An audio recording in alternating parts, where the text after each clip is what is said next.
Well, you may be familiar with the concept on Facebook of Throwback Thursday, where people post pictures and memories of years gone by, of memories of their childhood or their early days of their careers. And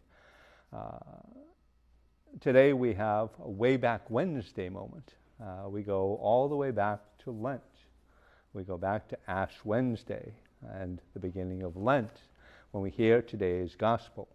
We hear Jesus talking about prayer, fasting, and almsgiving, the three tenets of Lent, which really are the three tenets truly of the Christian life, because prayer, fasting, and almsgiving, while associated with Lent, are not exclusive to Lent when we think about it.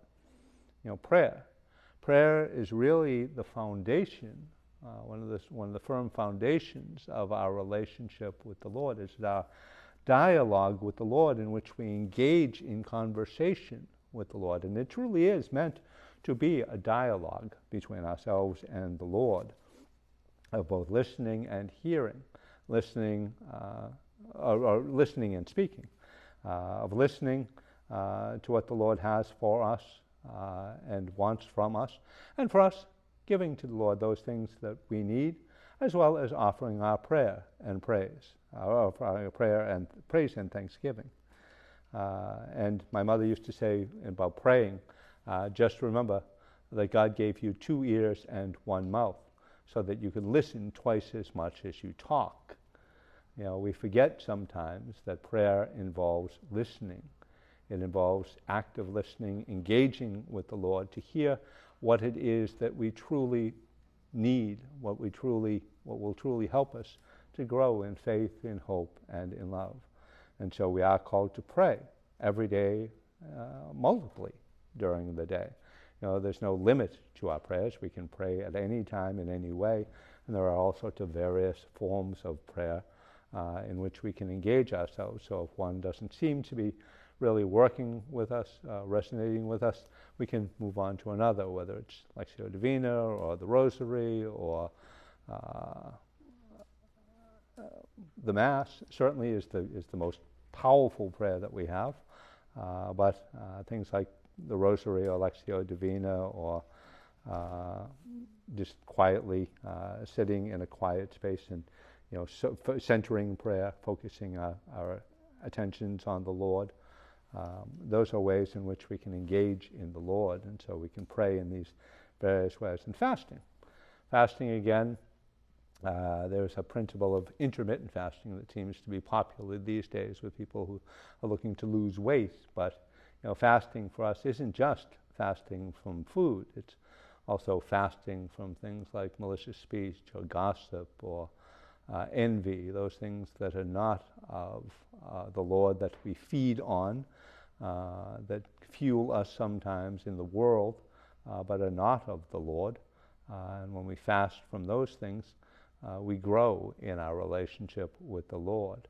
And that takes, maybe in prayer, an examination of conscience, to ask the Lord what it is from what we should be fasting in these days, not just in Lent, but in every season, at every time. And then almsgiving. Again, when we hear the term of almsgiving, we tend to think of money. And while certainly, supporting charity, supporting our churches, supporting our religious organizations is an important thing to do and a necessary thing to do in the world, because parishes and charitable organizations have bills to pay and have upkeep themselves, and so they need our support in that way.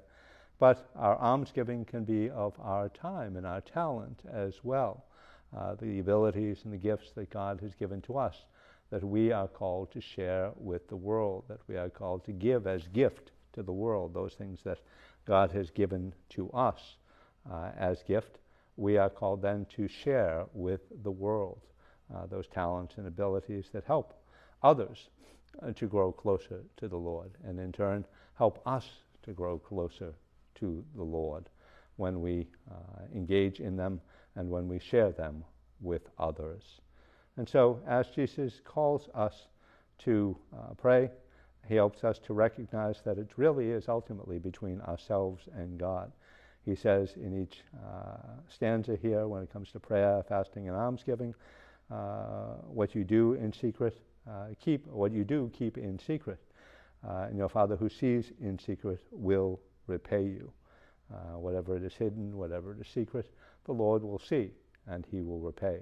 And so we do not do it for a pat on the back, for an attaboy or an attagirl.